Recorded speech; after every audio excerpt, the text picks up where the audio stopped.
compare Mr. Sinha,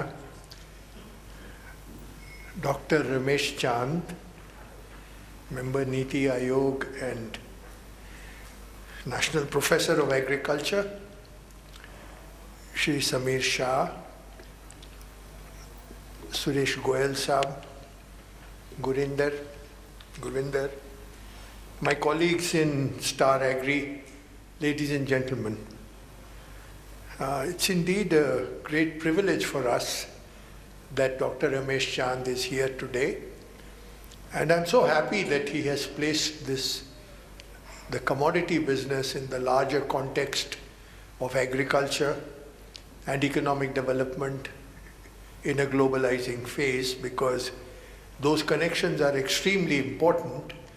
And I had a section on them in my speech, which I'm not going to read, because I think he has covered it in a far more of a detailed and distinguished manner than what I would have done with the energy that he has and the interest that he has in these problems. So I will concentrate only on those parts of my prepared speech in which one will look at the sort of nitty-gritty of this year in the context of the budget. What can we do in the hope that we will make this a business-like session. And one of the reasons why we have invited you, Ramesh, is a rather selfish reason. I come from Gujarat, and when we spend resources on an invitation, we want something back, is that we hope we can give you some tips so that the many nice things which have been said in the budget on the commodity side are actually put into practice the way you have said in terms of public-private partnerships, because it is one thing to state these things in general principles, and as you have said, it is another thing to build them into practice. So given the policies announced in the Finance Minister's budget speech, I will concentrate largely on the national agricultural market, and maybe at the end get to some of the things that Ramesh has talked about because of what I said right now. And I think the fact that we have Niti Aayog member Dr. Chand here, I think it makes this session doubly productive. Now, as far as the national agricultural market is concerned, it's a fascinating idea because we always think of agricultural markets as problems. And here is the finance minister talking about a national agricultural market, an ENAM. I thought this is a difficult area, but he said that the coverage of the national agricultural market, ENAM, will be expanded from the current 250 to 585 AMCs, and assistance up to a ceiling of 75 lakhs of rupees will be provided to every ENAM market for the establishment of cleaning, grading and packaging facilities. This will lead to value addition of farmers' produce. Now, I think the first thing I would like to really say is that I think we shouldn't think of the national agricultural market as only affecting being integrated with the APMCs. I think it's a good beginning, but the national agricultural market should relate with those markets where the farmer brings his or her produce. And that is a much bigger issue than the APMCs. Also, what is more important, and this I think Dr. Chand referred to, that he has made budgetary provisions for these concepts. On revenue account, the expenditure on food storage and housing, which was 1,40921 crores in 15-16, the budget estimate for 16-17 was slightly lower at 138,217 crores, but the revised estimate has again gone back to what the budget estimate was for last year. I'm sure this was there because of groups like NABARD and others putting pressure. Now, the revised estimate for this year is 140,282 crores, and this is budgeted now to go up to 15091 crores.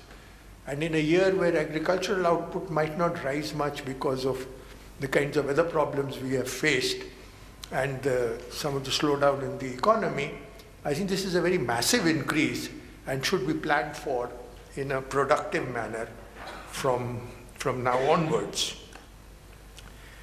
Now, what has happened is that on capital account, for this purpose, there is no provision now, as NABARD people probably know, which obviously means to me, the implication is, if you take revenue and capital together, the total allocation has gone up, which means that the government's intention is to do these things in a public-private mode. Otherwise, these allocations would have gone to the government departments to spend. So therefore, Ramesh, these things are easily said, but with you there, I hope the kind of interconnections that are there, getting finance online, getting the departments online, because they don't necessarily like this whole business of powers being taken away, particularly spending powers from them to other people, that we will get into this in a certain level of detail on a public-private participation mode. Now, once upon a time, there used to be a plan budget, and fortunately that is gone. I've been pleading that there should be a development budget so that, we know what the outcome is going to be. Now, this is not quite clear in the papers that there are, but there is an outcome document also, and that says that the deliverables are 55 lakh tons of rural go-down capacity and 880 other storage infrastructure projects, whatever that means. I think given what you are saying, we will probably need some more project heads also. The allocation is there, so I think this kind of detail I hope you will get into in some this thing. The NAM target, National Agricultural Target, is, as I said, the integration of 585 wholesale markets. And they have another interesting thing, and I'm not quite sure what it means. They say an e-market platform covering at least 1% of their turnover. I think that gives a certain amount of flexibility as to what you include in this scheme for funding. But I'm leaving this thought here. But what is this national agricultural market? Now, you can always expect a professor to spoil the fun. I've been thinking about it. I have a small garden which my wife does with a lot of pleasure. And as some of my friends know, I drink my chai there in the morning and read my 7-8 newspapers. Now, if you think about it as a teacher of economics, it's a pretty chaotic kind of idea. Chaotic not in the chaos sense, but in the Don Quixote sense. Because agricultural commodities, a lot of them are perishable. First stage processing is important, and the farmer's reach is limited in terms of access to demand centers. So what is this national agricultural market? Most of the action is within 20 kilometers of the farm, and the focus has to be on improving his access to better terms, which Ramesh mentioned, where he brings his produce. Elsewhere, in a book that I wrote on the future of Indian agriculture, which is sold out, but the paperback is sold, and the hardcover is there. I would recommend you buy it. I get royalties from it.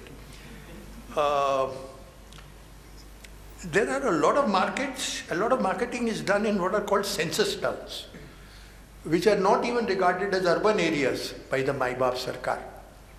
So how do we integrate this with that, rather than restricting it only to APMCs? Munish Alagh has written a book where he has gained a lot from guidance by, he's my son, so I expressed personal interest, but he has learned a lot from people like Professor Chand. It was recently released at the Bombay School. He has argued that the farmer has to be helped within 20 kilometers to process and dispose of his produce. Now, how does an ENAM work with this?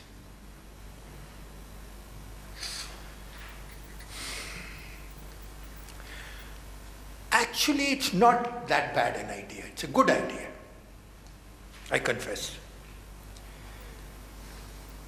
Because to an economist, prices are about price discovery. From the days of Jevons and Marshall. Demand and supply, price adjustment. And in that sense, I think the national market is the instrument of price discovery. Now, if you take care of transport differentials, agricultural commodities actually do have a national market. There is a lot of data which suggests convergence. And when it is not there, distinguished scholars like Dr. Chand and others have said this is the way of letting the convergence take place so that the agricultural market does not become a market for a few people to exploit, but becomes a market for farmers to benefit from. And as I think Ramesh very correctly said, the farmer will now increasingly have to make decisions to sell or to stock. And if that is so, then futures also become important, which is a part of the national agricultural market idea electronically.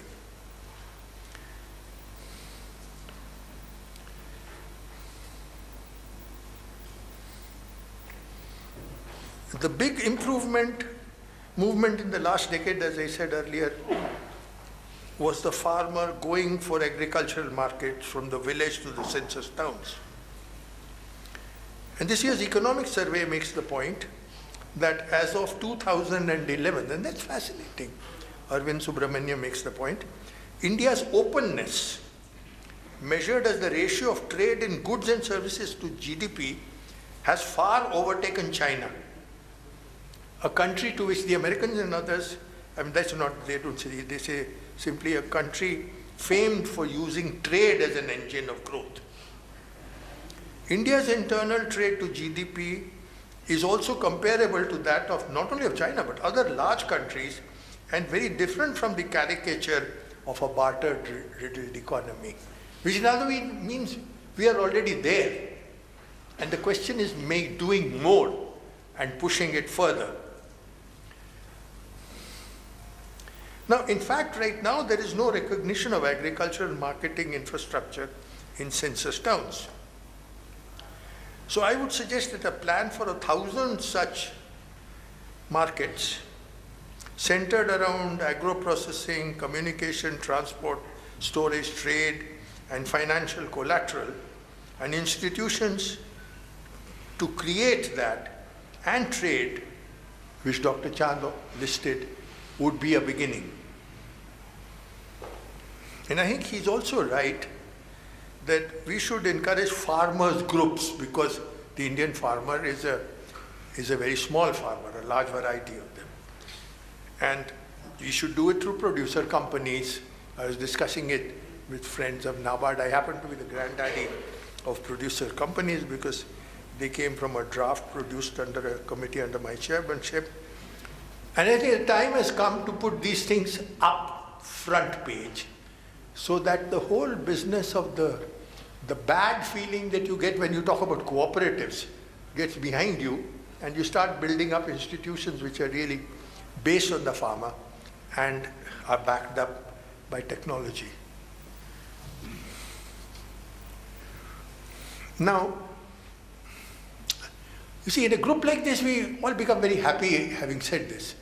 But please remember that these are not ideas which everybody likes. I mean, the Ministry of Company Affairs, for example, hates the idea of producer companies. In fact, when the New Companies Act came, they lobbied for a long time in 2012 to drop it entirely. And my friend Irani, at that time I was also on the board of a Tata company, kept on saying, "Arey Yoginder, what is this company? Producer ka company kya hota hai? You are either a company or you are not a company. And you are not a company." So I was telling, yeah, simply we have only to be like American companies or English companies. Why can't we develop our own institutions? Now I think that stage should be put behind us, and farmers producer organizations should become at the center stage of this reform of using technology and e-markets to let the farmer actually also take on a trading function. And as he said, to shorten the distance between him and her and the market.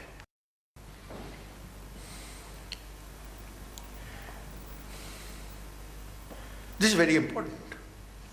But we are talking about price signals. And price signals, Dr. Chand, will come if you have at least price data for the past today.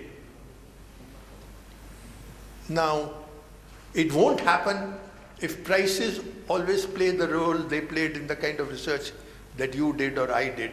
Okay, when you're doing research, तो एक साल का price नहीं हो तो it doesn't matter, because you're still talking about historical trends and variances and so on. And here, the man needs the price last week, because the American farmer has that data. We were earlier talking about, I think, one of our directors is going to a USDA conference, and the amount of price information they get, they not only get American farmer through the USDA doesn't only get price information on American agriculture, but he also gets price information estimated for other countries. I mean, we might not do it, but they send them from people like Mr. Suresh Goyal, whatever the trade is thinking of the nature of prices. So that's the kind of level of support you have to give if you want your farmer to start playing around in this game. And we don't have that data. And you know, data here is not just something which a professor wants. It is true, I've always been pushing the chairman of the National Statistical Commissions to get into this, and one of them got so fed up that he asked me to chair a committee on agricultural price statistics, and unfortunately the report has been accepted by the commission, but it hasn't been implemented as yet. But it's needed for the kind of work that we are talking. And I would still commend that report that the National Statistical Commission has given on agricultural data requirements for reform in the next phase should be got into, because these things do need money support. And then, as Ramesh said, we should not be looking at price discovery mechanisms, including commodity exchanges, as just a bunch of speculators who are going around exploiting everybody. That is the typical picture that we have. And we have commodity exchanges. I mean, if regulation is required, then for God's sake, regulate. If the market is thin, then try and create the conditions for a proper market. That is the government's function, rather than going around controlling everything and so on. The size of the commodity market in India is very large. The country's GDP of 13,207 billion, about 58% is in commodities. And they clock more than 1,400 billions of rupees. So in a way, the suggestion which is there in Jaitley's budget about the relationship between spots and futures tends for the first time to give official support to these ideas that we are talking about, the ENAM and price discovery mechanisms. Now, the national agricultural market needs many preparatory steps. One, as I said, was prices. And if finance is denied for collecting price statistics, the idea will remain a non-starter.